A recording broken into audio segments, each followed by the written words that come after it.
সৎ পরামর্শে এলাকার মুরব্বীদের নিয়ে আমরা এই ভবনটি নির্মাণ করার অনুমোদন দিয়েছি। ইনশাআল্লাহ ভবনটি হয়তো আগামী 2-4 মাসের ভিতরে পরিপূর্ণভাবে তৈরি হবে এবং এখানে 4 ভবন হবে। আজকে আমরা না করে বলে কখনো বন্যা বা কোনো প্রাকৃতিক দুর্যোগ হয়, সেই বাঁধহারা মানুষ, ঘরহারা মানুষগুলো যাতে নির্বিঘ্নে এখানে কিছুদিন থাকতে পারে, তাদের আশ্রয়ের জন্য কিন্তু এই ভবনটি করা হয়েছে।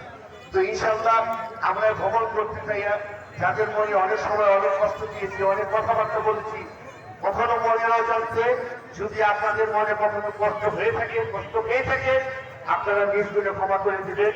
আমি সকলের কাছে অনুরোধ করবো, এই ঈদগাহ মাঠ আমাদের, এই ভবন আমাদের, এই কলেজ আমাদের, এই শিক্ষা প্রতিষ্ঠান আমাদের, সব কিছু আমাদের। আমরা যারা এলাকাবাসী আছি আমরা সবাই হলো ভাই ভাই।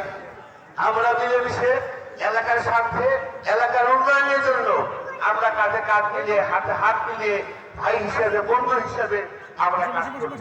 আজকে সম্মানিত উপস্থিতি, আপনারা সকলে জানেন যে ঈদগাহ মাঠ আমাদের মাঠে একটা অবস্থাতে ছিল, আসলে নামাজ পড়ার মতো উপযোগী পরিবেশ ছিল না।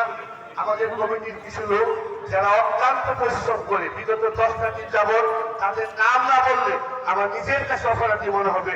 তার মধ্যে উল্লেখযোগ্য ছিল আনিস মল্লিক, মুজিবুর ভাই, আমাদের শেখ সাহেব, হাজী রফিকুল ইসলাম দাওয়াই, বদ্ধ বিদ্যালয়ের শিক্ষক আব্দুল কাদের হুজুর সহ আরো অনেকে এখানে দীর্ঘদিন, বিশেষ করে খুরশিদ আলম, তারপরে জয়জল মামা, আরো অনেকে ছিল যারা অত্যন্ত পরিশ্রম করে আজকে মুসলিমদের জন্য